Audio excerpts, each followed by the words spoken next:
नमस्कार मित्रांनो, ration card धारकासाठी मोठी बातमी. राज्य सरकारच्या माध्यमातून एक नवीन शासन निर्णय घेण्यात आला आहे. या शासन निर्णयामध्ये रेशन कार्ड धारकासाठी जी मोठी बातमी आहे, या संदर्भातील पूर्ण माहिती आपण या शासन निर्णयामध्ये समजून घेणार आहोत. त्यासाठी नक्की व्हिडिओ शेवटपर्यंत पहा. तत्पूर्वी चॅनलवरती पहिल्यांदाच आला असाल तर चॅनलला सबस्क्राईब करून ठेवा.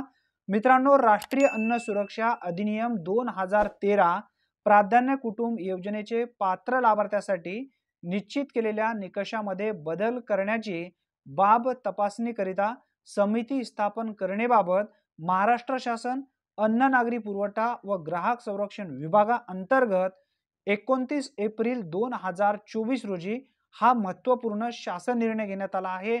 मित्रांनो, पूर्ण माहिती समजून घ्या. अतिशय महत्त्वपूर्ण माहिती समोर देण्यात आलेली आहे. या शासन निर्णयामध्ये जे ठळक मुद्दे देण्यात आलेले आहेत तेवढीच माहिती आपण या ठिकाणी समजून घेणार आहोत.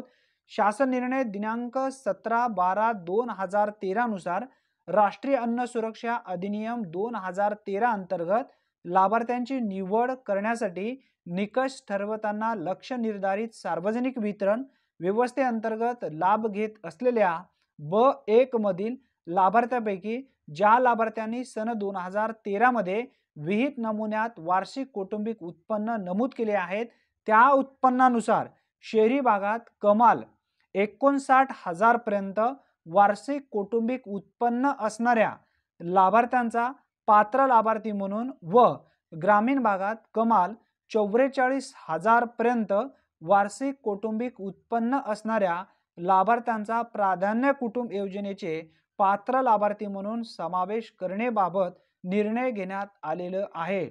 मित्रांनो, हा पॉइंट अतिशय महत्त्वपूर्ण आहे, नीट समजून घ्या.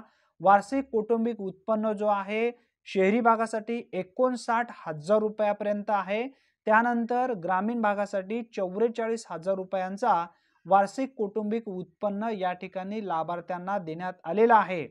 ज्या लाभार्थ्यांचा शहरी भागासाठी 59,000 रुपये वार्षिक उत्पन्न आहे आणि ग्रामीण भागासाठी 44,000 रुपये वार्षिक उत्पन्न आहे, अशा लाभार्थ्यांना प्राधान्य कुटुंब योजनेचे पात्र लाभार्थी म्हणून समावेश करण्याबाबतचा हा निर्णय घेण्यात आलेला आहे. मित्रांनो, ही माहिती अतिशय महत्त्वपूर्ण आहे. तुमच्या जास्तीत जास्त मित्रांपर्यंत नक्की शेअर करा.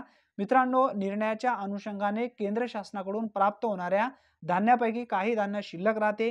केंद्र शासनाकडून प्राप्त जो धान्य राहतो, या धान्यासाठी जी समिती जो प्राधान्य कुटुंब म्हणून ज्या लाभार्थ्यांची निवड केली जाणार आहे, यासाठी जी ही समिती जी नेमण्यात आली आहे, या समितीमध्ये अध्यक्ष कोण, सदस्य कोण, सदस्य सचिव कोण, या संदर्भातली माहिती समजून घेऊया.